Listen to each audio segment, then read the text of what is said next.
মেয়ে কয় বাবা আমি চিনি না, তবে একটা দাড়িওয়ালা টুপিওয়ালা পাঞ্জামিওয়ালা গায়, এই পাগলটা রাস্তা দিয়ে যাইতেছিল গো বাবা।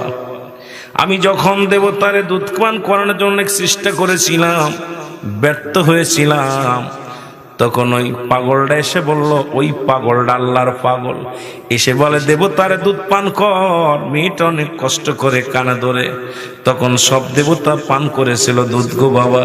আজকে তার নামটা বলার সঙ্গে সঙ্গে সব দেবতা দুধ পান করে নিছে বাবা।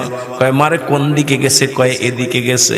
যাইতে পণ্ডিতেরা কয় চল যে দেখিয়েছি এই লোকটাকে, যায় দেখে এক জঙ্গলের মধ্যে একদিন নয় দুদিন নয়,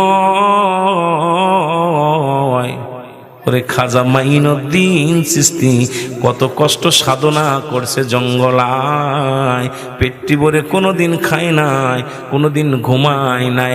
আল্লাহর প্রেমে এমন পাগল ছিল, এমন সাধক ছিল, এই দুনিয়ার কোনো মুখাপেক্ষী নয় আমার আল্লাহর পাগল। যাই নামাজের মধ্যে বসে ডাকতে বলে আমার মালিক,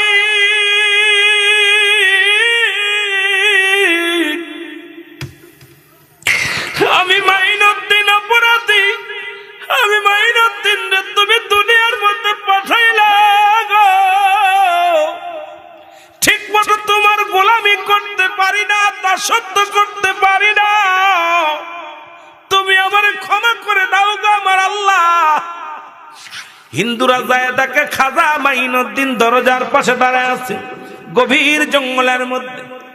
শত শত হিন্দুরা খাজা মাইনুদ্দিনকে ডাকতে বলে, খাজা মাইনুদ্দিন শোনো, আর একটা মিনিট আমরা হিন্দু থাকতে চাই না, আমরা দেবতা পূজা করতে চাই না।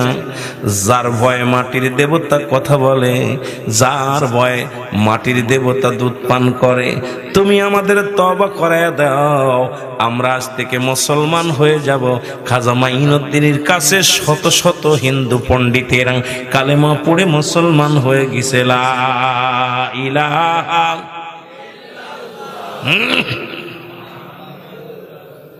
সাল্লাল্লাহু আলাইহি ওয়াসাল্লাম। জোরে বলেন মারহাবা।